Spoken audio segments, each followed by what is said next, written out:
Hey y'all, I am so excited to finally be doing this video. There have been so many delays, just getting the YouTube channel up and running, and then other stuff popped up, but I'm finally here and ready and able to talk to you guys about this coming corner business, and it's been a long time coming. I want to just clear up a lot of stuff.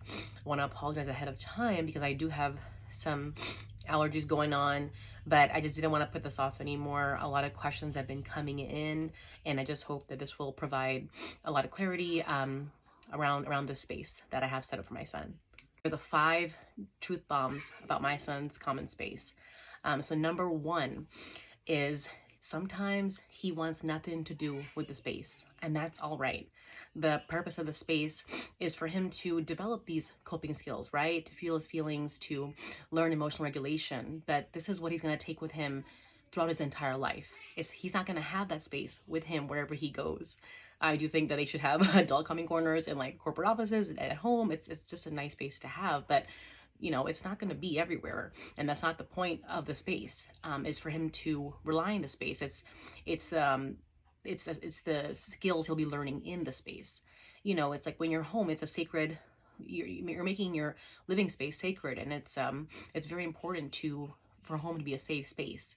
So while it's nice to have at the home, the point is not to rely on the space. But yes, when you're home, you can rely on it. Just like when you come home, you can rely on your parents or rely on there being food on the table, for most of us, and unfortunately not for some. But you get what I'm trying to say, hopefully. So that kind of takes me into the second truth bomb, which is this is not the fix all solution. First, every kid is different, right? And a lot of kids might not even gravitate towards this calming space at first. That's why in some of my videos, I do talk about how it's important to cultivate this very natural and organic association with it. So giving them time to explore the space, and not ever really pushing it on the child, and giving them ample time to just really get comfortable and familiar with the space, and familiar with the purpose and the intent of the space. So that being said, it's not the only outlet. So we have like a punching bag area, we have a little monkey bars, trampoline area, for him to get excess energy out. Sometimes he's just, kids are just hungry, right? And we do have like almonds and snacks in the calming space, but again, it's not the only outlet. So related to the first thing I mentioned, that sometimes he wants nothing to do with it, he will take his calming or coping skills and feel his feelings somewhere else, like in the yard or in the front. Take his meditation tools, his favorite mindfulness cards out with him, and that's perfectly fine. That's what you want. You want to encourage that. That yes, it's not the fix-all solution, and that there are alternate ways for him to learn to cope and regulate, and it doesn't all happen in that space. But for us, it really started there. So the third thing I have is, okay, here's a big one for me. Here's a big one. Number 3. I know that tantrums and meltdowns can be overwhelming, for the child, of course, and for the parent, right? But the purpose of the calming space is not to shut it down. And, for any misconceptions, I really hope this clears things up. This clarifies a lot of stuff. But the calming space is a safe space for the child, for my son, to feel everything, the full spectrum of the emotion, the full spectrum, not to, stop the release of the feelings, not to cut it short. You want the child to feel their feelings. It's important for them to reach until the end of the release. You don't want them to suppress anything. It's very important that the purpose of the space is for them to learn the coping skills, the deep breathing, the emotional regulation, yes, but when they're ready. And that's why it's a safe, private space that they go in on their terms. And I know that some people have a timer. Of course, you don't want them in there, like for a full hour, just, maybe unhealthfully, like clenching or whatever it may be. So it really got to read the situation. But the bottom line is that you want to encourage and assure the child that, it's okay to be angry, it's okay to be sad, and just to really feel those feelings. It's a huge misconception that, when he's upset or having big feelings, or when a child is having those big feelings, they go straight in and start doing that, the deep breathing. No, because that kind of cuts the release. It's you're disrupting their feelings of that emotion, and you want to allow for that to happen. So in the calming space, you might have seen videos of my son using the deep breathing chart or whatnot, and that's on his own time, you know. And maybe I will mimic deep breathing with him if I think that, you know, he's kind of been overwhelmed for too long or whatever it might be. Or if we're outside in a public place, I might take him outside and mimic deep breathing just to help him kind of, you know, remind him how to self-soothe, but still encouraging him to feel those emotions and those feelings. And again, in that calming space, you know, the coping mechanisms and the self-regulation, there's like squishy toys, there's Play-Doh for him to grab and squish. And, you know, as opposed to if he were to wanting to throw something outside the calming corner, he has those tools that he can use to release that in a more healthy, safe, and effective way. Okay, so in a nutshell, make sure the calming space, it's understood that it is this safe space for the child to explore their feelings, to feel their feelings, not to disrupt or interrupt or shut down, you know, the release or the tantrum or the meltdown, whatever it is. It's you want to encourage them to feel their feelings, and the tools that are put in place are hopefully a way to prevent, instead of like throwing things, they can squish the ball or whatnot. And again, back to what I mentioned earlier, it's not the only tool. We also have like punching bags, monkey bars, and a trampoline in our house. I'm not saying that every house can have those things, but sometimes you could just you know, push a wall. Pushing a wall is a great exercise to get excess energy out. Just the point is that there are other ways that a child may need or want to help with their emotional regulation. Okay, so number 4. Sorry, my allergies. Okay, this one's an important one. The main reason why I was desperate for my son to self-regulate is because I wasn't able to regulate. So a dysregulated adult, or an adult that is unable to regulate themselves, cannot regulate a child, at least in a healthy or effective way. So I'm gonna drop another video on my journey, but in a nutshell, you know, when this all started, right, this positive parenting journey, about like 4 years ago, after I had done hours and hours of personal development, personal growth classes, meditation seminars, anger management, and tons and tons of therapy, and resolving a lot of childhood traumas, and doing a lot of work on healing, you know, I made this shift, right, that I didn't want to be this tiger mom anymore, that I was obsessed with fulfilling this role of tiger mother who a child is going to be ready for the real world, right? And there are some proud tiger mamas out there, okay? That's great. All the power to them. I'm just saying the kind that I was very extreme. It was very extreme, and it was, it just kind of aligned with my whole persona of like always being overachiever, always, I checked off every single list on my goal list my whole life. And I was always wanting more, achieve more. And it just kind of aligned with that mindset. And it was not healthy, not the way to go. But anyways, long story short, another video on that. Long story short, for about 4 years ago, I just, you know, I was done with the negative energy. I was so done with the negativity. It was just so upsetting. I didn't feel like I was connecting with my son. Timeouts were definitely part of those habits that I didn't like, part of punishment. What was I saying? Yeah, so the calming corner. So, okay, so basically, you know, I just once I stopped doing timeouts. I remember once I just took a peek, and he was in his room after sending him to his room for a timeout. I just felt awful. And it was around that time where I just said, you know, I don't want to do timeouts anymore. I don't want to be alone with these feelings. I don't feel like it's doing anything. There must be a better way. And that was around the same time that I just wanted to stop with the yelling and the negative, harsh tones, all of it in one bucket, just out. And I didn't know what to do at the time. I didn't know what to do instead. But we just started with meditation. And, you know, I just stayed curious, because a lot of what I learned through my whole journey of you know, self-discovery and personal development, right, is that, you know, you have to get interested in what's beyond the surface. Get interested as to what's going on. What is my inner child telling me? What is really going on with my son? I see on the surface, I see a blow up, I see anger, I see him screaming, but what's underneath that, right? So just like, you know, staying curious, looking beyond what you can see. And I didn't have a solution at the time, but this is the, you know, the power of possibility, right? The once you are able to, you know, secure peace in your life on some level, you start to feel more powerful, and are able to create possibilities that you would have never even thought of before, like for real. So okay, so I keep going in different directions. There's so much to talk about, and I am so excited to do more videos on this topic, for real. But okay, so yes, I didn't know what to do, right? I just don't want to start. I wanted to start a new path. I didn't want to yell anymore, or, you know, as much, because it's really not going to happen overnight. But, you know, done with the timeouts, done with the yelling, done with the negative energy. So we started meditating, literally in our bathroom.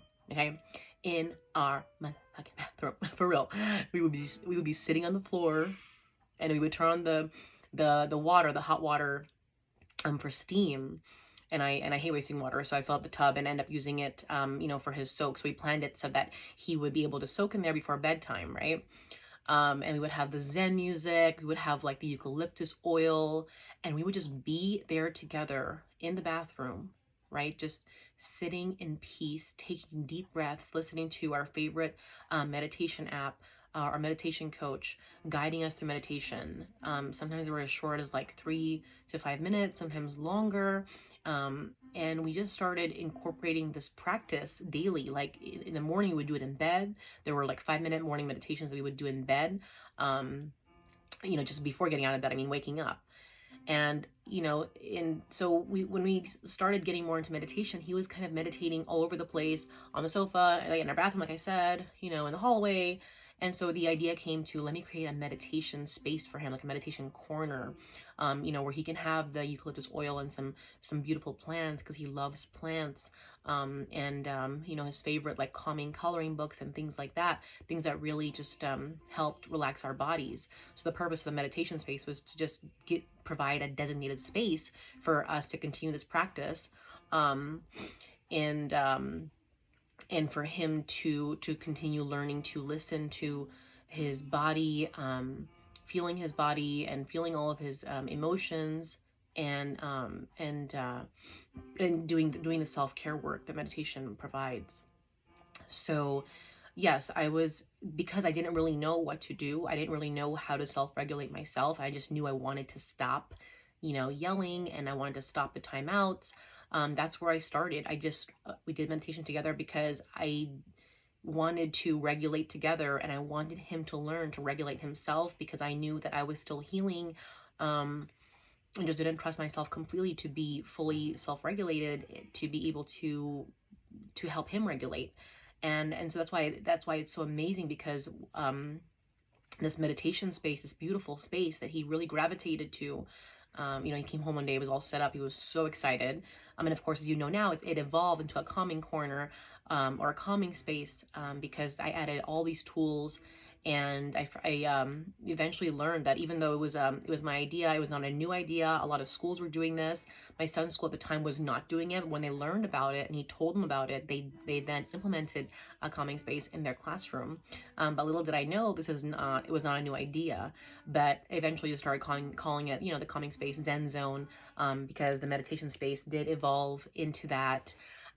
Over time, as I added all of these different tools, and I thought, let me just add a tool for each of the 5 senses, just to give them the full spectrum, full access of tools, and different options for him to learn to cope and to self-regulate, whether that's writing in his journal or reading his favorite book, you know, whatever it may be. And so yes, it was a success. It wasn't the best, you know. I wouldn't say that. It's not obviously the ideal situation, right? A mother can't, like a dysregulated mom, you know, working to teach her son to regulate on his own. But it was the only solution that I saw at the time. So I do feel in ways my son kind of had to grow up fast. But it's worked wonders. You know, I was just trying to be really honest about the situation, and knew that he had to learn a lot of skills that I was just kind of learning along with him. And that kind of takes me to number 5, which is we learned this whole shiz together. Like, I first learned about meditation, right? And so literally, I think that after we started meditating, that's when I learned more about emotional regulation. I didn't even know about these things like emotional regulation and emotional intelligence and things like that. It was more just like, okay, let's calm the body. Let's listen to what's happening in our body. Where's the tension? Why are we upset? More talking about it and exploring, which is very important, right? Exploring the emotion. But the fact that this idea of like self-regulating, talking about feelings, it was just such a radical concept to me. Like, I didn't know what the fudge, it was just, I didn't know nothing about it. So you might have heard that term, like you're kind of parenting yourself, re-raising yourself, right? And so we learned the business together. Like, it was a trip that we were learning how to self-regulate together, and so day to day still learning a lot of this stuff together. So yeah, that tied the 4th truth bomb, kind of tied into number 5. But I just wanted to be really honest about that it was a tool for me to provide an opportunity for my son to learn these essential skills, and not to be punished for them. I in the meditation kind of evolved into this full spectrum once I learned more about emotional regulation, incorporated these feelings charts, that we had these big fancy chakras that at one point was a little bit too advanced. So we got more digestible versions for him to kind of understand how to link all the, the mind, the body, and all of that fun stuff. But that kind of wraps it up. Those are the 5 truth bombs. And so I just want to say that, there's no shame, and that's why some of my recent videos you may have seen on TikTok are a bit satirical, and they have a little bit of a comedic element to it, because I will say this, that I'm trying to, with those videos, I'm trying to just bring some levity to this, and just normalize the struggle that a lot of us who, kind of grew up, who are in these generational cycles. It's not as easy for some as it is for others to break those cycles.